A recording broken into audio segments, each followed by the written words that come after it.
only for criminally negligent homicide. But this is a shocking case. And I think it's important that the people of the district understand that this kind of behavior is not going to be tolerated. So what am I talking about?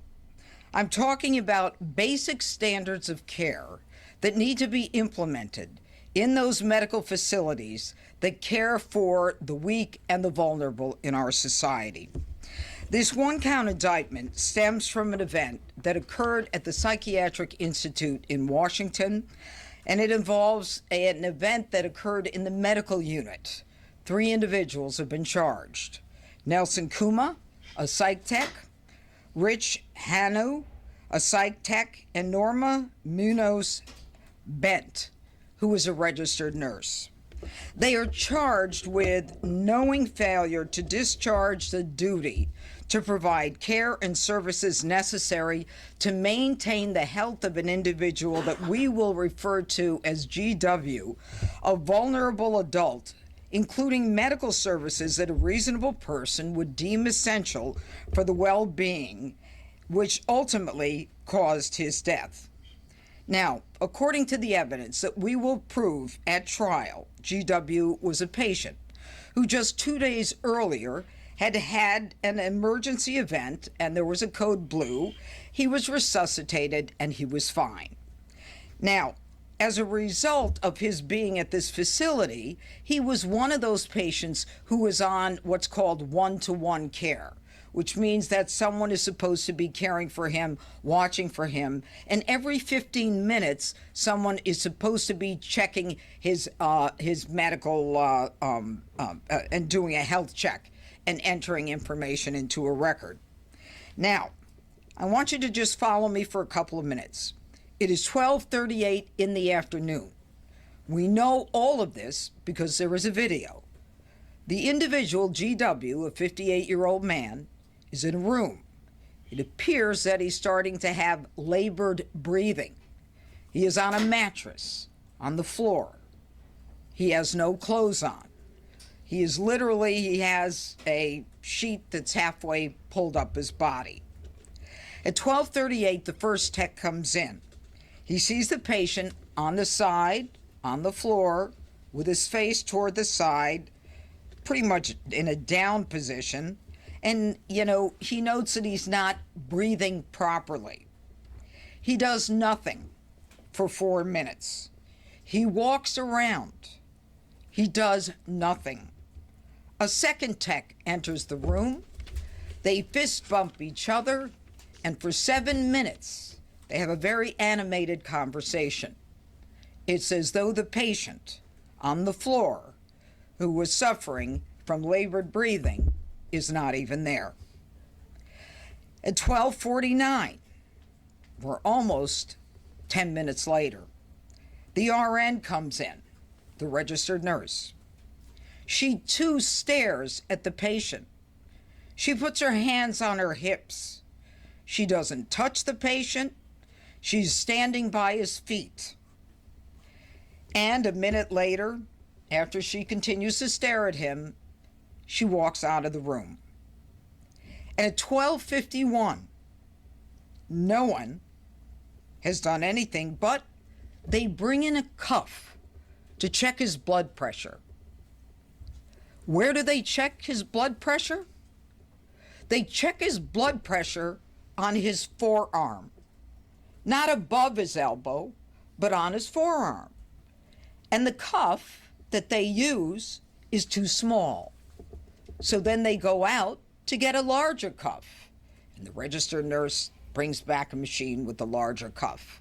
And they put the larger cuff on the patient. Here's the bottom line. This trio did nothing to help this patient. They didn't check him.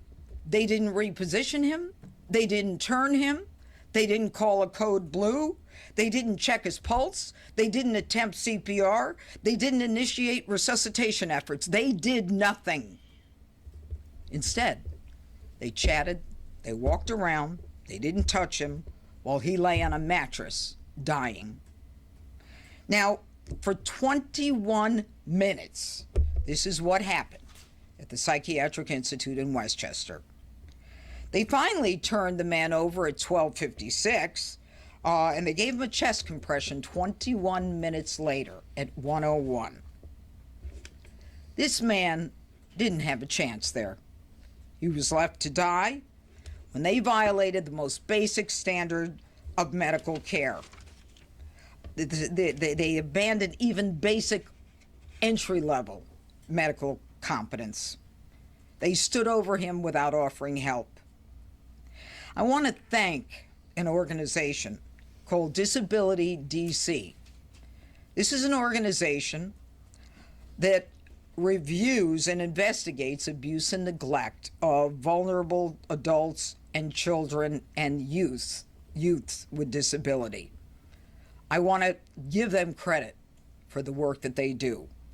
And I want them to know that there will be an open line of communication with the United States Attorney's Office. I also want to be clear. This was not a close call. This was not a difficult medical judgment.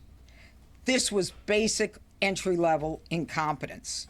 This was completely abandoning the health of a human being. They had a legal and an ethical duty to act, and they chose not to. And my office is not going to tolerate this.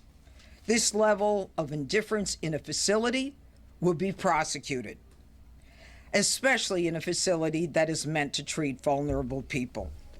And when medical professionals are paid to save lives, and instead they stand and watch a life disappear and slip away, that is not mere negligence. That is criminal behavior. And we will prove these allegations at trial. Now, I am so concerned about this that I have created a public tip line. If anyone has information about an individual who is a vulnerable individual in an institution that is meant to care for patients, especially the most vulnerable among us, the tip line is 202-252-0809. Hopefully it'll be running within the next hour, if it isn't running already. We're gonna review the calls that come in. I want to also give credit today to the Office of the Inspector General, Director Levon Griffith, in charge of Medicaid Fraud Control Unit, for the work that he did in bringing this to our attention. And I also want to identify the prosecutor to my left, Jason, who has had this case for several years and continued with it in spite of the fact that it could have easily been dropped or lost along the way. Any questions about this case? Question. Yes. The D.C. Council has set up a commission. This facility has been plagued by abuse and neglect allegations for years. Right. I'm sure the prosecutor is well aware. Do you expect more criminal charges on other incidents that have been documented at the facility? Look, you bring this information to us. If we can prove a case, we will certainly put that case in a grand jury and go forward with it. I think that today was important because the public needs to know that someone is listening, and the someone who's listening is going to do something about it. And I expect that there will be more cases. Yes. Would you want to become the Attorney General, and has it come up in conversation with President Trump at all? First of all, I am here because the president asked me to be here. I am here as, I think, the only double hatter in the United States Attorney's offices. I came here not only for the federal crime, but for the street crime. I'm back at my roots. I'm doing what I know best, and I'm doing what I love. And that's why I left a very nice life. That's what the president has asked me to do, and that's what I'm doing. And I'm not calling on you. Yes, sir. Ms. Pirro, was there an autopsy done on this gentleman, and was there a cause and manner of death? I am sure that there was an autopsy done here. Just a medical examination. Yeah. No official autopsy. How could we not have an autopsy? Yeah. Yeah. They declared him dead. Have all three defendants? All right, I have another follow-up question. Yeah. This happened 6 years ago. Yeah. And when I read the executive summary from that group that you Yeah. gave kudos to, Hmm. they run down about a number of institutions that have dropped the ball in the Mhm. case. Hmm. So why is it taking this long? If your prosecutor has been on the case, why has it taken 6 years? Well, first of all, he wasn't on the case from the beginning. It took us a while to get it. And secondly, you may know that I've been here 11 months. It'll be 1 year in a few weeks. I am making sure that all of these cases that have fallen by the wayside are prosecuted and prosecuted swiftly and certainly. To Jason's credit, he was moved to another area of the office before I was the United States Attorney, and he insisted on keeping this case. He would not drop the case. So the case has been in your office for a couple of years? I only know what I know that from when I got here, I knew about the case. When the Inspector General did the investigation, it then came to us. Whether or not the U.S. attorneys before me made a decision to go forward, I don't know, but I did. There's obviously a lot of concern about the patterns here. Is this something that could fall under CRIPA, and is the Civil Rights Division of DOJ involved at all potentially for broader patterns and practices? This is a criminally negligent homicide, clear and simple. Nothing more, nothing less. Talking about, like, it seems like there's a broader pattern potentially with this. Well, with the broader pattern, I'll let you know. You got to give me a fact pattern, and I'll let you know. But people need to understand that this is the kind of thing where we're going to push very hard to protect the rights of the most vulnerable among us. Explain a little bit why it went to Superior Court, what the charging decision was? Yeah, the charging, the criminally negligent homicide is DC Code 22-934. The defendants, all three of them, face up to 20 years in prison. It is not a federal case. This is a case that is controlled by the DC statutes.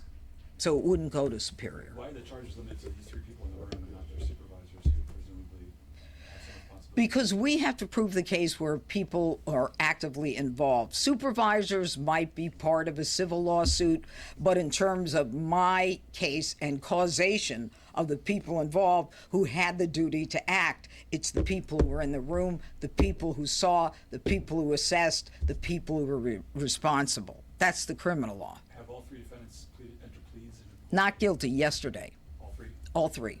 All three released? All three released. Ms. Pirro, we can't see it remotely for some reason. Do you have copies of the indictment? Sure. You have? Sure, I'll give you a copy. We'll give you a copy. What do you mean remotely? Where are you supposed to see it? Well, sometimes when you go onto Superior Court's website Oh, and you click on the link, it won't show you the document. there's a lot of things I'm responsible for. That's not one of them. Thank God. Judge Boasberg has denied the motion for reconsideration in the Fed inquiry. Do you expect to file the notice of appeal, which is Yeah. As I said, we're filing the notice of appeal. You know what, guys? I'd like to keep it to this. I really would. This is very important. And I think that this is going to be a milestone where people in this district understand this kind of thing is not going to happen. And the D.C. Council, to their credit, had hearings last year, as I understand it, and I'm very impressed with that. They need to know they have a partner here that's going to join them. Okay?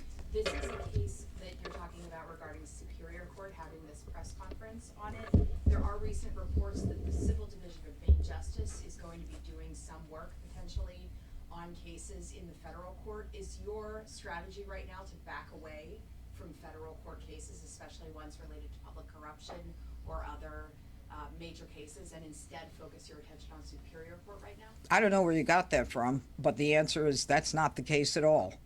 My charge as the United States Attorney is to continue to prosecute cases in district court to the extent that we have an issue, a complaint, an investigation, and we have a statute where we believe we can prove the case beyond a reasonable doubt. No, I am the double hatter. I'm the one who gets both street crime and federal crime. Yes. Really quickly, you're talking about street crimes. Just this past weekend, another teen takeover happened here in DC. 8 teens arrested outside of a DC DPR event for kids to have fun. I was there. I witnessed several fights. Kids were very chaotic. Is there a message to these teens as you continue to talk about holding stricter laws and holding them accountable for the actions that they're doing? From the day I came here, we've got to lower the age of responsibility. You know, thanks to the work that the president has done, Violent crime is down. Homicides are down. Historic levels. Robberies, assault with deadly weapons, dangerous weapons. Everything is down except for domestic violence, which I'll talk about another time. Unless and until we bring these kids who are committing crimes into the criminal justice system, we will forever be victims of our own understanding. The concept that someone should not be responsible if they're 15 or 16 years old because their prefrontal lobe is not developed is insanity. And the public is paying for it, whether it's the DC public or the visitors to DC or people who work here. This has to stop. And the only way it's going to stop is for the DC Council to lower the age of accountability. I can only do what I can do once they reach criminal liability age, unless it's a Title 16 where I can handle kids that are 16 and 17 if they commit a murder, robbery, a sexual assault, or a burglary and armed doing such a thing. But yeah, and the ATV cases as well are horrible. And, you know, we've got a 10-year-old and an 11-year-old who are hit by guys on an ATV, adults, when these kids were on a bicycle in a bike lane, a place where they had a right to be, and yet you've got these adults who have no right to be in the district on an ATV, putting a kid unconscious for 10 minutes in a hospital with a brain bleed, and they just take off. But when we catch them, when the MPD catches them, I'm going to fight to get them, because it's not just an OAG charge of, driving an ATV. To me, it's being armed with a dangerous weapon and injuring a child. Aggravated assault. Would your office have the resources to, if that were, if you were just having. I have the resources to do whatever I need to do. We're going to get it done. Staffing wise, you guys. We did, look, do I need more staff? Of course I do. We had a surge where right now, as a result of the surge and the fact that I am virtually prosecuting everything other than 10% of the cases, where the guy before me didn't prosecute 65%, okay, what I'm doing is I'm making sure that we get the staffing that we need, although not yet enough, but we're working around the clock like we did with the surge. I was in a meeting today. They're predicting our stats are going to triple in some areas of crime, and that's fine. Just lastly, you spoke. No, I don't want to give you lastly because you were so bad last time. Can I ask another question about No. the case we're here for? Oh, this one, yeah. I'm trying to understand the timeline. Can you help me out with that? This happened 6 years I know, it makes me crazy too. What else do you want me to So say? how did this, what took so long? That's what I'm trying to understand. Was this did Matt Graves not do this? I'm not going after Matt Graves. I'm not going after anybody. help What me with I'm the telling timeline? you is I am here. Get ready. It's a different person. You can't, I'm not going to criticize people. What good does it do? Your press release and the charging documents say it's criminal negligence is the charge. You said criminal negligent homicide. Yeah. I don't know if is there a distinction. No, the guy died. Okay. What's the max? 20 years. so there was no cause and manner of death in the case? The cause of death, it's very interesting. It's a very good question. The death, or his dying, is a result of their negligence, okay? Because he was breathing when they got there. And we have it all on video, okay? And we'll prove it at trial. Thanks, everybody, for coming.